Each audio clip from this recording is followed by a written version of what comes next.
everyone. Welcome back here again to another episode of the Ravens Way podcast. Ravens Way podcast, episode number 25. We are a quarter of way to 100, chugging along here through the season. Joining me as always is Voss, and also joining me is a familiar, maybe not familiar face, Jake Luke, X52 podcast. Jake, how we doing? Good, man. 25. Wow, what an honor for me to jump in here on the quarter mile marker there. The centennial. Great to see you, brother. Jake, former colleague of mine. We worked together for about 5 or 6 years. Really enjoying what you're doing over there at X52 with the jumbo set, and also your Brooks Robinson tribute was very nice, very well done. So hats off. Thank you for joining us. Yeah, no, it's been a fun time. So appreciate you guys with the patronage there, and former colleagues, but as always, Voss, a friend to this day. Yeah. So we'll go ahead and Voss, we're going to top it off with the old week 1 through 5 pass offense. Yeah. So we wanted to give a little retrospective, looking back with the first 5 weeks. The quarter poll is not necessarily a quarter anymore with 17 games, but kind of go through the phases. That game in Pittsburgh was a toughie for sure. Too many drops, too many mistakes, and just their second really ugly game they gave away out of 3 weeks. But let's start with the pass offense. Jake, the lot was made coming into this season. Finally upgraded the wide receiver core, new offensive coordinator. Lamar got paid. What are your thoughts on the passing offense through the first 5? I don't know, man. I've been really impressed. I think it's a combination of scheme and players, and I think you guys are definitely players over plays people. I think I tend to agree in that regard, but it's been good in both, I think. And there's definitely been moments where schematically it doesn't look great. I'd look at the Colts game in that respect. And then obviously this past week, I think it was the players that let them down a little bit. And really what I'm encouraged by, to keep it more on a positive note, is that these guys were at least getting open, and their drops were even more magnified by the fact that they had nobody within a country mile of them a lot of the time. That was not happening last year. That was not happening the year before that. They were running, or I guess it kind of was in 2021 a little bit, but I mean, last year you're running guys like James Prochet out there who should not be starting on an NFL field. He shouldn't be on an NFL field as a wide receiver really very often at all, in my opinion. And, you're counting on meaningful snaps from that guy. He wasn't even getting open. So the fact that they had guys getting themselves open, putting themselves in position, you're going to have games where you drop the ball. Individual players often have games where they drop the ball. I think it's unfortunate that they had a collective group of players that could not catch the ball for whatever reason when they did get open, but at least they got open. That's my positive spin on it. I think it's looked good for the most part. And last week was hopefully the low water mark there as far as them dropping the football, because if it was, then they'll probably be fine. Definitely. For me, I'm on the same tune with you. I really do feel good about this passing offense going forward. The Bengals week was kind of like I would say maybe the highlight so far of the passing offense and what it can be. Taking shots downfield, connecting with Zay Flowers, pushing the ball over the middle. Something else that hasn't really happened in certain other games, but that game was really nice. But as an overall, you see the growing pains. You see how it can take steps forward, even with the drops, even with some of the kind of weird route concepts, like in the Colts game, for example, where when 1st and 10 and they run 4 stick routes. There's a little bit of leveling that needs to happen there, but overall I feel good about it. And to your point, they're getting open, which was like the biggest thing is like, there's not only they're getting open, but they're getting open with space around them. They're getting open to be able to make plays after the catch, which is something that was, the difference between Monken and Roman is how can we get guys in space and one-on-one opportunities. And I think he's done a great job at it, and I feel good about it. Yeah, I pretty much echo what you guys said. I agree with Jake that I've been relatively impressed with Todd Monken's scheme. You can nitpick some play calls here and there, goal line fade, etc. And Lamar's executing it well. And every week he seems to be executing it a little bit better and a little bit better. This is always going to be a work in progress. This was never going to be with no preseason games. It's never going to be a snap your fingers and you're hit the ground running week 1. Pass pro has been up and down. Honestly, the offensive line, I think, has probably given up a little more pressure than I anticipated. They need their starters healthy, and they need Ronnie Stanley, even if he's at 85, 90%. They need him out there. Zay Flowers, I think, to your point, Yori, has brought some of that yak yards after the catch ability that was severely lacking, as well as to take the top off the defense skill set making some big plays downfield that they missed last year without Hollywood. I think really the last step, what gets this passing offense in sixth gear, is Rashad Bateman needs to get more involved. He, had a tough start to the year, but having that tertiary receiver, really your fourth receiving playmaker, that's advantage that they can pack up and take into the playoffs with them if they get Bateman kind of get him going now soon. So let's move on to the rushing offense. Let's again start with Jake here. Thoughts for the first five?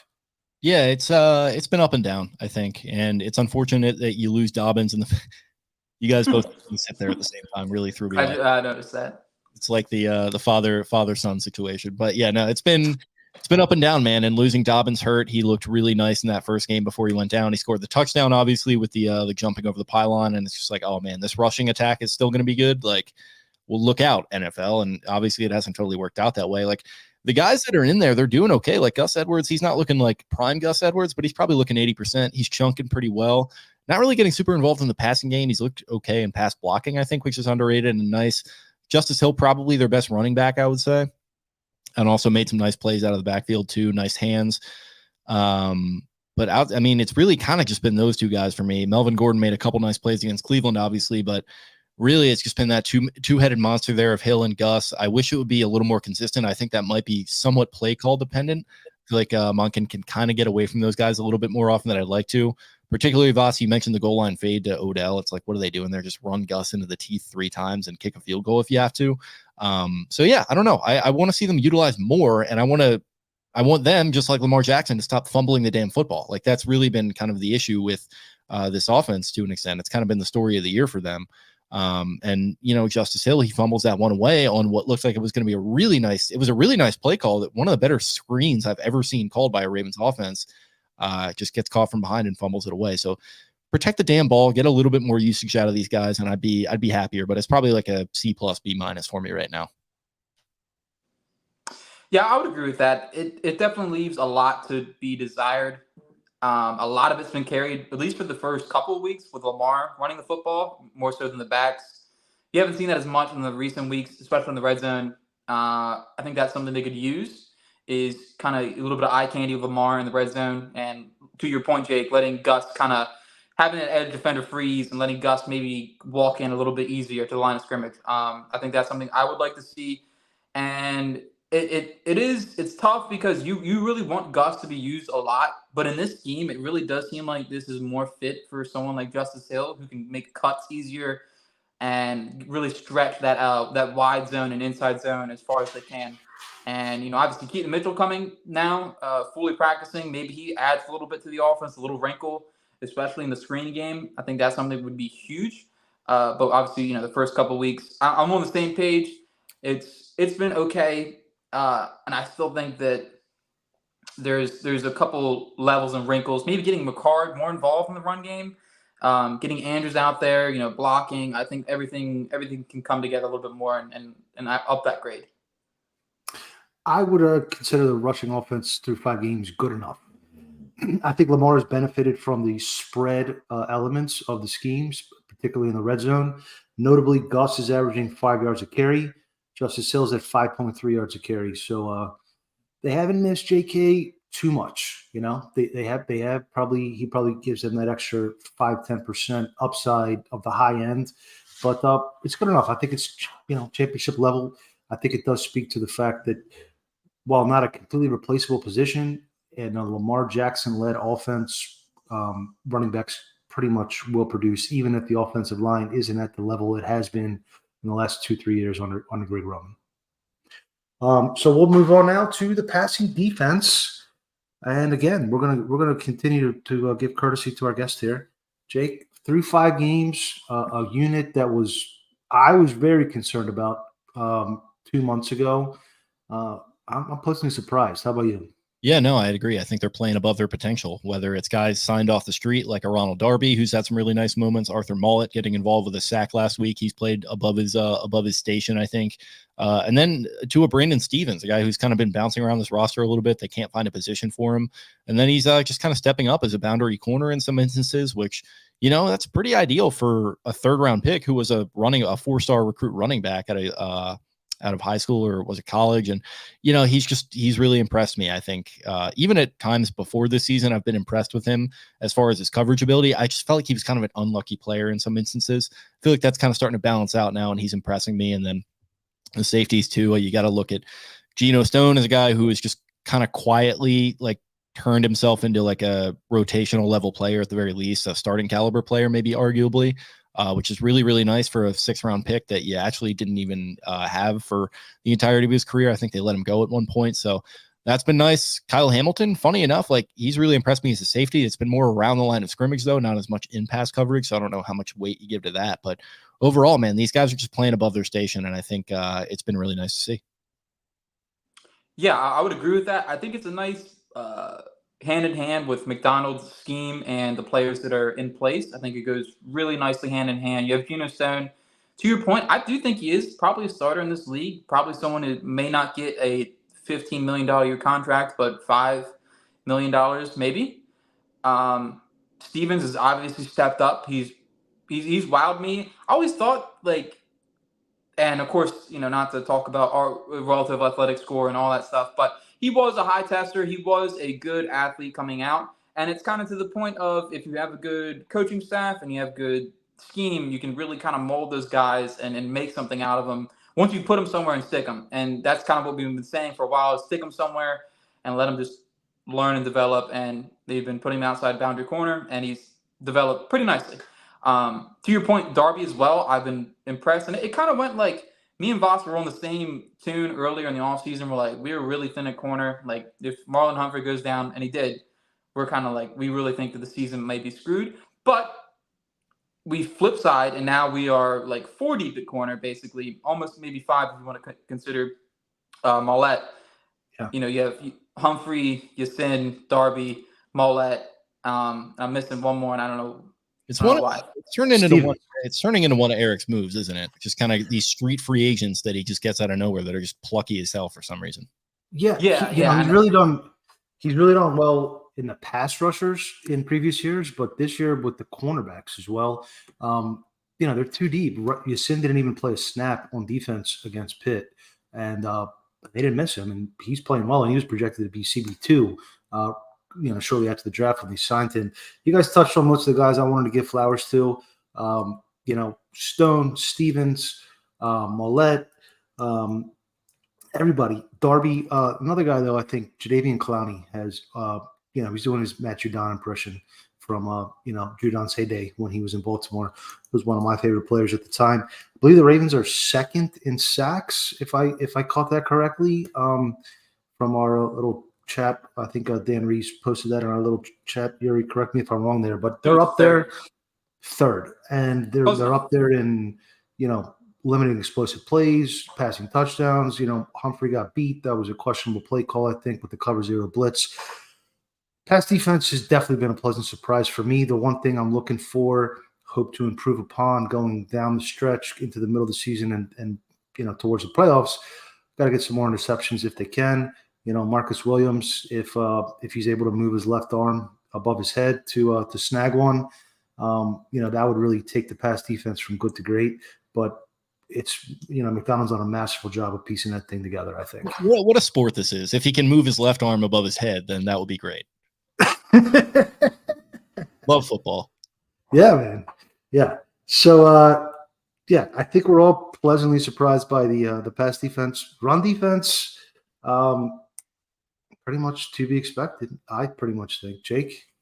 Yeah, solid. I mean, it feels like they've gotten kind of gassed here and there. I mean, a little bit against Indy, but, that was more of a chunking kind of performance, a little bit of an accumulation there by Zach Moss. But, yeah, man, I mean, that's why you have Smith in the middle there. Queen has been, I think he's looked probably as best as he's had in Baltimore, and kind of sideline to sideline, kind of, thunder and lightning really is what they feel like a little bit as far as run defenders. And then, man, just accumulating guys along the defensive line over the years, like Broderick Washington. I think bringing back Brent Urban has been kind of a really slept on move that has been really smart for them. And he's been good as well in that regard. And yeah, they've just got dudes, man, that are going to be good against the run. And it just feels like they're always going to be solid against the run. Maybe that's helmet scouting, but it just seems like if you're a Ravens defender, you're going to be good against the run. So.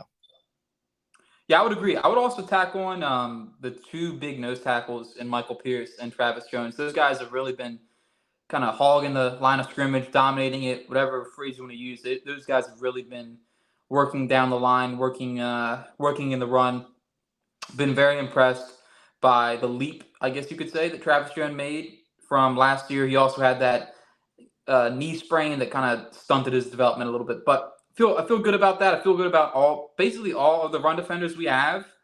They're all very, very capable. And obviously when you have Roquan Smith and Patrick Queen, and not to mention Kyle Hamilton and a few other defensive backs that are all plus run defenders, it all comes together pretty well. Yeah, I think you get what you pay for in run defense. The Ravens invest in it, and they get good results. Defensive line has been very solid throughout the season. I don't think they've had one bad game, you could say. And the same goes for the inside backers completely. Yeah, Garnet. Yes, on your TV. You're watching this on TV, huh, G? he's got us on the Roku app. I've seen his man cave set up in there. I think he's yeah, it's nice. He's watching us on, yeah. Right back action. Yeah, we appreciate you. Just back to the run D. Yeah, we do. We definitely appreciate you, G. A good buddy of ours. Pierce, Mad Dog, Travis Jones, very, very steady. And I think Harrison and giving him those snaps at Sam last week really solidified the edge. So I'm content with the run D going forward. It's not going to make or break yet. I've done some DVOA studies, and that's the least hiring a high-ranking run defense is least correlated to playoff success out of all 5 phases. The 5th phase, probably a surprise to most of us. The Ravens are not having a great year on special teams thus far. I don't know what to make of it. Do you point the finger at Chris Horton? I don't know. Maybe you guys are in sync again, and that's really just trips me out when that happens. All right, do you point the finger at Chris Horton? Maybe, I don't know, but he's been there a while, and they've had some good units with him. So I don't know. Maybe I don't know, Voss. Maybe they're just not prioritizing special teams enough. I think they need to get back and start to sign some Matthew Slater, kind of Anthony Levine. The replacing Christian Welsh with Trenton Simpson was a massive mistake. Yeah, I'm going to have to say it. That's what I'm saying. They need to get some more grit and grind lunch pail types that are going to get in there. I think they need about 10 to 15 of those guys, actually, just sign them all and have them, tighten things up there. But no, man, it's weird. I don't know. Special teams is like, there's got to be some kind of like oddities with it where this just happens from time to time. But yeah, I mean, the punt return against Cincy, that's really what kept the Bengals in that game. It might not have been a close game if that hadn't happened. And then obviously, we saw what happened last week with the punt block, and then it's probably affected a little bit by some of these long field goals that Tucker has attempted. I think he missed a 59 and a 61-yarder or something like that. So, yeah, if he was perfect, that maybe would help the ranking a little bit. But, yeah, overall coverage has got to get tightened up. I think our guy John, I mean, why do you even have him around? He needs to tighten this thing down. So, yeah, what's the point of soldiers if you don't use them, as a once famous Raven said? What's the point of draft? What's the point of drafting red stars if your punt coverage is in top 5? That's really the question. I've always said that. Yeah, I mean, the special teams has been underwhelming to an extent, and to you guys' point, what's the point of having a special teams head coach? Special teams isn't good, but I'm not. We'll hold that conversation maybe for later. But anyway. I think there has been a couple times where they have been like within field goal range, and they haven't kicked it. And they've just they settled for the punt and went for like the analytical. Any of those times, can you maybe point to some examples? There's none coming.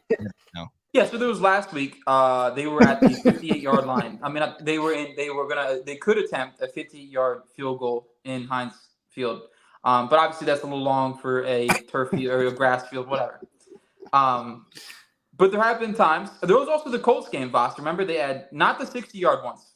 I don't bring those up. That's unrealistic. But there have been 55, 57, and they've settled for punts. I would have kicked. I would have kicked it in overtime. I would have given Tucker a shot in overtime, but that's just me. I have that much faith in Tucker. That would have been like 70, right? No, I thought it was 63. It wasn't right around where the first one he missed was. Okay. I don't know. He's the GOAT. Anyway. I'm not going to nitpick special teams, but I will put a little bow on this portion by saying if the special teams don't improve and the season doesn't go the way we hope, I do think Harbaugh could have potentially a little bit of a hot seat situation.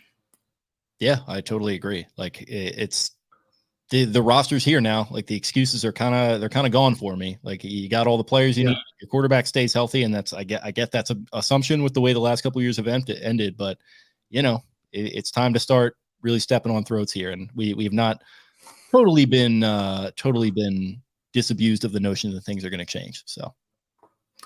Yeah, and to that point, I think we could kind of trade. That's a natural segue into our next segment here. Trade deadline's approaching in a couple weeks. Been a couple names, couple marquee apex pass rushers are apparently on the block. Bring back Arthur Brown. Yeah. Okay. That's his guy. There's no prospect that he thought was going to be a slam dunk more than Arthur Brown. Yeah. Well, didn't quite work out there. But getting back to the trade deadline, Elam was the pick before that. I know. I liked Elam. I was pretty bullish on that one. I will admit. Elam and Perryman are probably my two biggest misses in the draft. But trade deadline, what are you looking to do, Jake? What positions are you targeting? How aggressive are you looking to be? If you're put your Eric DeCosta cap on. I don't know if I'd be like super aggressive. I'm not like, I'm not necessarily in love with anyone who might be a target. I mean, Brian Burns is kind of something Spenny and I have been talking about a little bit, but that would probably be pretty expensive. But for the fact that you consider that Panthers are in a weird spot right now with Bryce Young, where he's in and out of the lineup and he's not looking super promising. And David Tepper has turned into this really kind of weird meddling owner. Now there's reports coming out that they want to go and get him a wide receiver one, which there was a guy that used to play at Maryland, I think, that might have been a good option for them there. So you got that going on.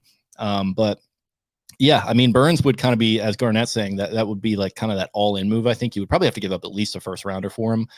Maybe. I mean, the pass rush has already looked kind of good collectively, but to have a talent like that, being able to kind of win one-on-ones and let you win with rushing four way more often than having to generate pressure like they've tried to do would be really nice. And then he does mention they rejected 2 first rounders for the Rams, but that was a year ago. And that's before all this stuff was coming out about wanting to get Bryce Young help. So maybe you have a little more leverage. That would kind of be where my mind went first. But other than that, man, not a ton of holes. I mean, maybe you grab a depth corner here to shore things up as Humphrey continues to get healthy. It's interesting, some of these wide receivers on the market. Like when you're a Ravens fan, no matter what the receiving corps looks like when that happens, an alarm bell starts to go off. It's like, oh, wide receiver. It's like a caveman discovering fire. It's just an instinctual, like Pavlov's dog kind of thing. So I don't know, probably not a move for that. I think it would really only be one of these pass rushers, and Burns would kind of be my all-in type guy. Who are some of the Yuri? Walk me through who some of the options are. Maybe I'll give a little yay or nay. Yeah, well, first off, we had to make sure that when we did this episode, we had to have you on to talk roster construction and trades and strategies. We had to. It just has to happen. But in terms of names, I mean, I've seen Benjamin Solak throw out that Chase Young could be had for a middle rounder. I don't know how valid that is. I would do that. I don't mind that. Didn't he say like third rounder or something like Jacksonville? Yeah. That's what he said. I would do that. I mean, the downside of that is that he sucks, but he was drafted second overall. Someone's going to give him a decent chunk of change. You can probably get like a net 5th round, 4th round comp pick back, and it's not the biggest loss in the world. That comp pick stuff in the mid rounds anyway. That's how you wind up with Trenton Simpson having a 3rd round pick. So yeah. So there's that name. Brian Burns. It depends. I would do either just yes FSU. Either just the 1st round pick or just a 2nd round pick and like maybe something in the next draft over. I don't want to do both. Like I really don't, because we're coming up. We're about to have like a decent roster turnover, to your point, like with the wide receiver talk. Like even though, and we're in the position again, we have Bateman and Beckham on the roster for next year, but Aguilar, Odell Beckham, and Duvernay are all gone. So they still have to backfill the roster, and you just can't. I mean, the starting five just can't be anybody. It can't be James Prochet. Like you have to have the third wide receiver be someone capable in case one of the first two go down. So Absolutely. I think that's where it gets to me. I'm like, well, a second round pick, especially in this draft with the receivers that are coming out every year are just getting better and better. I kind of value it just a little bit more than years recent. And I know in the second round we've kind of swung and missed a decent amount. So I think it's a lot of yin and yang, but I think Chase Young's going to be the flag that I plant for the trade deadline move. He plays well. You can give him a contract. He's probably not going to get $34 million a year, but Bosa asked for will probably be like 15, 16, 17, 18, somewhere around that middle teens range, in my opinion. Yeah. I don't think he's going to get more than that, in my opinion. I don't believe it. But You ever owners? What's that? Have you ever met an NFL owner? Well, I met Bisciotti. I never have, and I know that those guys will spend money on literally anything that they think has any kind of potential attached to it. So that guy's going to make a boatload, I think. My dad met Bisciotti one time. He came in my restaurant once back in the day. Yeah, he low key, salt of the earth kind of guy. I pretty much want to stand pat. I definitely don't want to give up a top 100 pick for really anybody, barring injury. Now, if Stanley gets knocked out for the year or Moses, and you really, really need an offensive tackle, and it's a guy you could, re-sign and make a cornerstone player and replace, Stanley's contract, which you can get out of after this year, that'd be something I do. But I think pretty much they have what they need to dethrone Kansas City. They just need to execute better. I don't think a Burns or even a Danielle Hunter really moves a needle against Mahomes. He's just so good at evading that outside pressure. You're going to have to outscore them. You're really going to have to outscore them, the way I see it.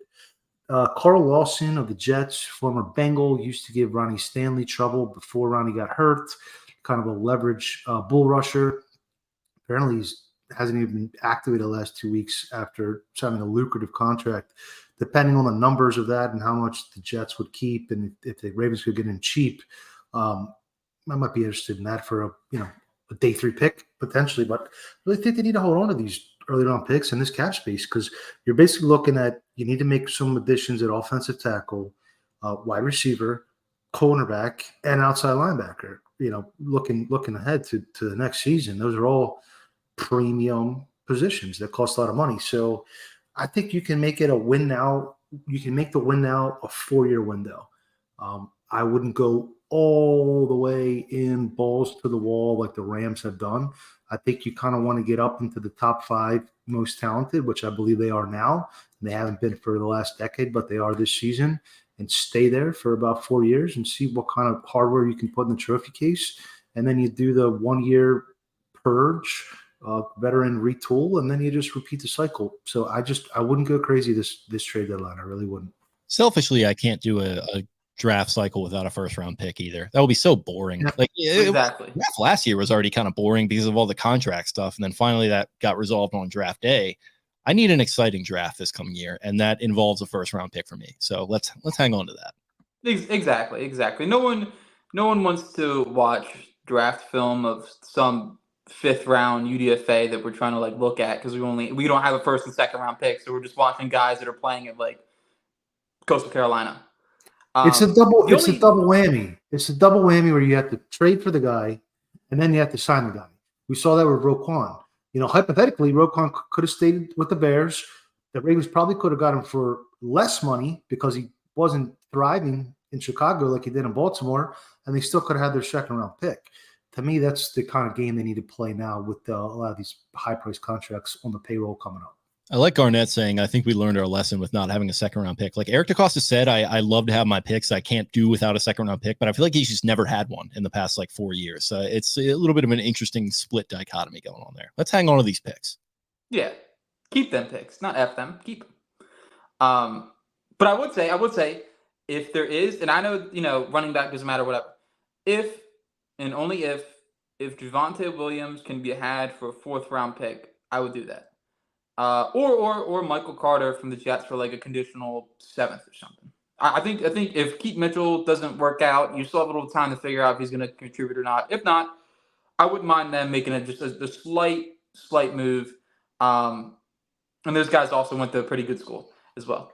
I'm down for that too. Just to have a professional in the room, like like Keaton Mitchell. Like I get the potential. He's a cool story, but I think he's still probably a year away. Just having watched him, he looks like he's probably good with the ball in his hands. I don't know about him running between tackles that are like way bigger than him, and all of a sudden you're going up against NFL defenses, and then you could probably do a lot better than Gordon as a third back. So yeah, if the price is right, I probably wouldn't do much more than a fifth. But if you want to throw a dart at the wall, I'm fine with that.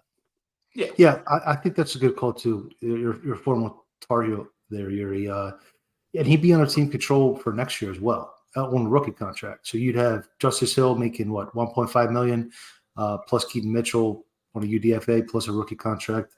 That's pretty much a really three-pronged running back room for low cost. They can do a lot of damage. What they can do whatever the hell they want to do with picks out of the top 100 because I think that's diminishing returns on some of those picks lately. But I do want to preserve those top 100 picks. I think they need them to fill some of these premium position holes they have coming up. I would agree. Yep.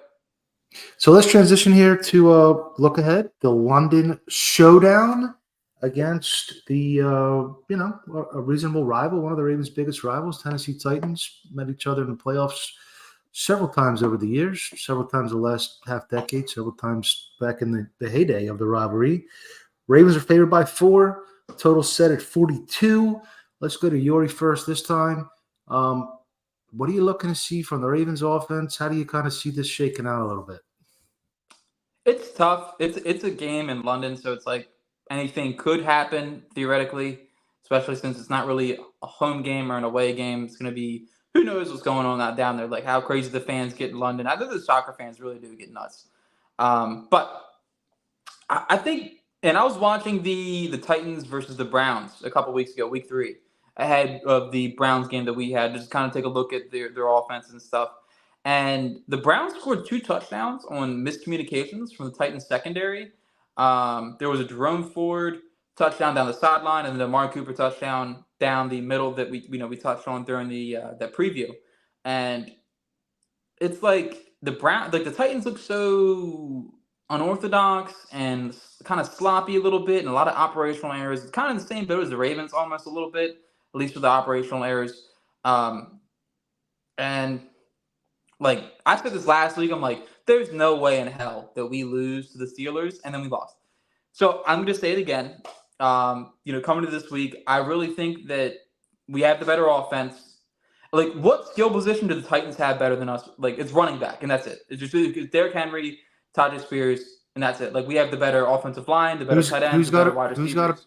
Who's got it better than us? Nobody. What did they do that?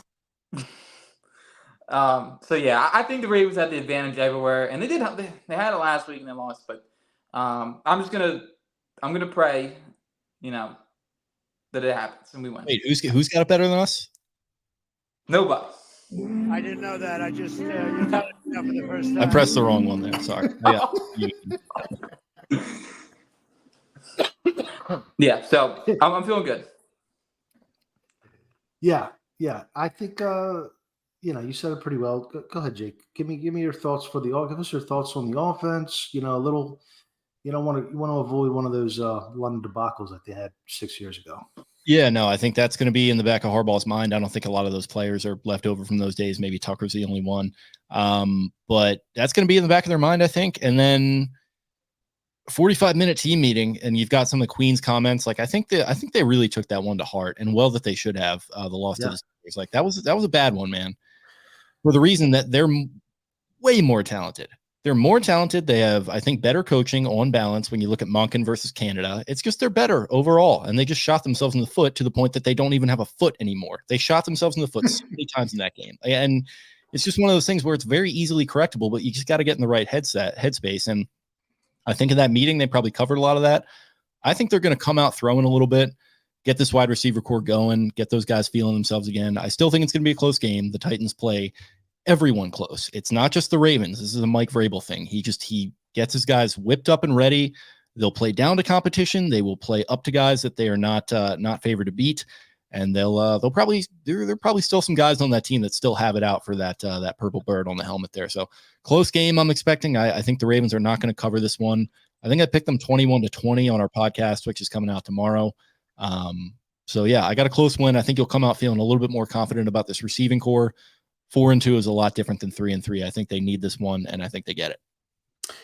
Yeah, I think it's a get right kind of game, get right kind of setup. If they don't get this one, I do think that Harbaugh is going to be sitting on a hot throne there. I think Vrabel's going to try to make it a trench game like they always do. The key for the Ravens is probably to establish the pass. Kristen Fulton, LSU, former LSU, I believe, first or second round pick, having a tough year, getting toasted pretty well. Playing in this game, hurt. Colt Fulton's hurt. And I know Burks is out too, right? Yeah. So, really the only matchup they have on that side of the ball is Justin Simmons against Linderbaum. And, Zeiler's not having his best year. And Simpson's, a replacement level kind of guy. So I think you establish the pass on that side. On the opposite side of the ball, I'm not too scared of Hopkins. I know he had a big game last week, but I think the Ravens' scheme and talent should prevail. You can limit him. They don't have a whole lot else besides Chig, their second-year tight end. A little bit disappointing this year. Henry is fading a little bit, and Tannehill is just a play-action-based quarterback. So, you get Roquan and Queen, and you bring Hamilton down and some big nickel, assuming Geno can play.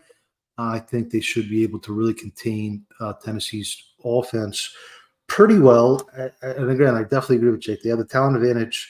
I'm going to go 27 for the Ravens, 9 for the Titans. I think the Ravens start fast with that extra 5 nights of sleep on the time zone. So jump out to a nice lead in the first quarter. Any concern about a revenge game here for your guy, Scoop and Score? Yeah, I am a little bit concerned about that.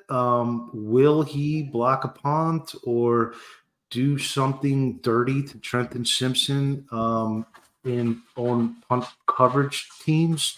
Possibly, definitely possible. Listen, Treylon Burks not playing in this game. I mean, it's prime position for him to go out there and really, really make Harbaugh, regret letting him go. I don't know if he's caught it since he's left Baltimore, but maybe they should trade a 4th-round pick for Chris Moore and then really tighten up bolster the special teams unit and get that little upgrade over what's his name, Treadwell, as the wide receiver 6. Maybe that's the elixir right there. There you go. Now we're just answering our own questions here. The only other thing I wanted to add is, I don't know, there's been a lot of kind of clamoring for D-Hop and the wrong decision between him and Beckham. He looks so slow, in my opinion, in and out of breaks from what I watched in that Browns game, especially against good corners. I think this is a Marlon Humphrey bounce back game, kind of 5 targets, 1 reception for 7 yards type of. We'll also see if that holds up over 17 games and if they even make the playoffs. I'm totally fine with keeping Odell Beckham on ice for now. Agreed. I think they should have kept both of them on ice last week. I don't think they needed them. You could stick Rock Ya-Sin and Brandon Stevens out there, and I think both of them might even be a better matchup against Hopkins with that contested catchability, to be honest. Yeah. Definitely. But overall, I didn't get my prediction. So last week, I think I went 26-13, which blew up my face. So this week, I'm going to do it again. I'm going to go rape, and I know the whole point of the Titans playing close, and that 100% valid, but I gotta be weird about it. So I'm gonna go Ravens 36, Titans 15. Would that be the first 30 barrier cross this year? Oh no, I guess the Texans game, right? No, they didn't get across 30 in the Texans game. Okay. They got 25. That would be the first 30 bomb. I mean, it's right there. The receivers catch the ball. It's right there. That's a nice metaphor for what happened to the receivers in this past game right there. Coughed it up. Yeah, right. Coughed it up. Props, I like Justice Hill over 26.5 rushing yards. I think that's a pretty easy cash. And I like Zay Flowers over 55 receiving yards. I'm sorry. Did I say Justice Hill 26.5 rushing yards? So I like both those props. I don't have any bets besides besides. I No. can't do it. I mean, I I can't do it again. pick the Ravens not to cover. So pick the Titans to cover that 4. I can't pick it again, man. I picked Isaiah Likely touchdown last week. I thought I was being smart about it, and he just disappeared for 4 quarters. So He's getting phased out. Never higher than after that Colts game when he had that amazing drop there at the end. So I definitely see what you were thinking. well, to that point, and I don't know what it is with like the translation of players from college to the Ravens. Charlie Kolar had 0 drops from 2019 to I think it was like 2020, and then he had 5 drops over his whole collegiate career in 42 games. Well, he has no drop this year. Well, he had to drop the first game. Okay, well, yeah. Got about 3 in the preseason. Nope. Those don't count. That was a fumble. Anyway, yeah, I think the Ravens should have their way. I don't like the props wise. I guess the only prop I would have is like Zay Flowers, 50+ yards. It's like a money every week, probably. I mean, I would have taken Bateman and Beckham over receiving yards too. They're just not out yet, I guess, because of checking availability. But I think they should have their way with this Tennessee's passing defense, and I think that's what they're going to focus on. I think they're going to kind of try to boat race them in the first half, and we'll see how it pans out. Mark Andrews, 51.5 for receiving yards. It's -115, but I don't know. I feel like he's going to have a big one. The only thing is they match up pretty good against Andrews with Bayard. That's like the one guy that they seem to, even in 2019, we remember that Andrews hasn't had a lot of big games against them necessarily, but maybe now with the receiver spreading it out, that gives Andrews a little more room to operate. So this is me buying low. This is my tendency buster. Mark Andrews, I like it. 52 receiving yards. Take it to the bank. This is not financial. Take it to the bank. Before Thursday night kicks, Yuri, you have some thoughts on the showdown in Arrowhead? I think that everyone should enjoy their Thursday night with their family or whatever else other activity they have. This game is probably going to end close, but it won't be close. It'll be a very boring game, in my opinion. I don't have any general thoughts besides that Kansas City's going to win 28-14. T Swift in the house. T Swift in the house.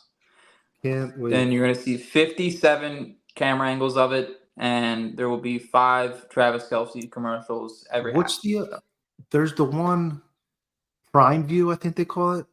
Check out Prime View. That's pretty good. It gives you all the players. It gives you the all 22 angle. I like watching it that way.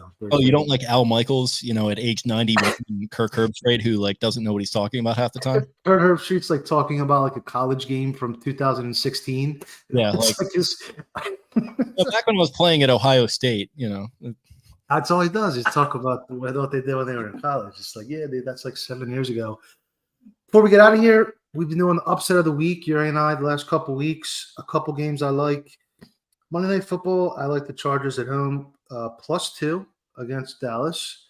I like Tampa Bay +3 hosting Detroit. I think Tampa is still a little bit underpriced, undervalued, underappreciated. But my pick for this week will be the Chicago Bears +2.5 hosting the Minnesota Vikings without Justin Jefferson. And the Vikings defense has been pretty porous.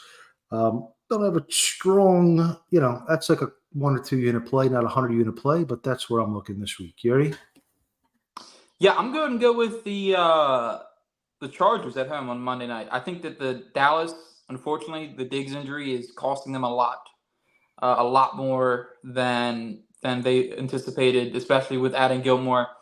Parsons, as great of a player he is, seems like the key to it is just running at him. And then now Eckler's back for the Chargers. So I think all things are pointing in the northern direction. I think this is, if you have the same take a number of times, it'll be right eventually. This is the Quentin Johnson breakout game. And, I'm feeling it. I really am feeling it. Very good. DaRon Bland. You're not scared of DaRon Bland? No, neither the other nickelback that we used to have that the Cowboys have now.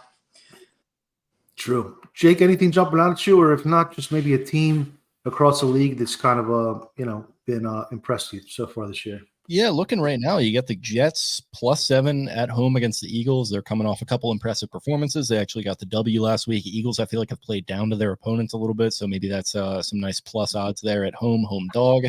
And then Washington Commies +2.5 going to Atlanta. I feel like Atlanta, talk about playing to your competition, and I feel like the Commanders have played above theirs. I know their stock is low right now after that Bears game, but they're coming off a lot of rest. I feel like that could be a frisky spot for your guy Sam Howell there, Yuri. I don't know. You know what? He's been the most sacked quarterback in the league for the first couple of weeks, and he passed the ball. He passed it like it's a baby. He's gonna throw it out the window. Outside of that, I think their defense really has sold them. Let's get into a full Commanders breakdown now. Are you throwing babies out the window? Is that what you just said? Yeah. Throwing babies out the window. Nelson Aguilar's dropping the football. Oh, gosh. The Aguilar meme. Now, yeah.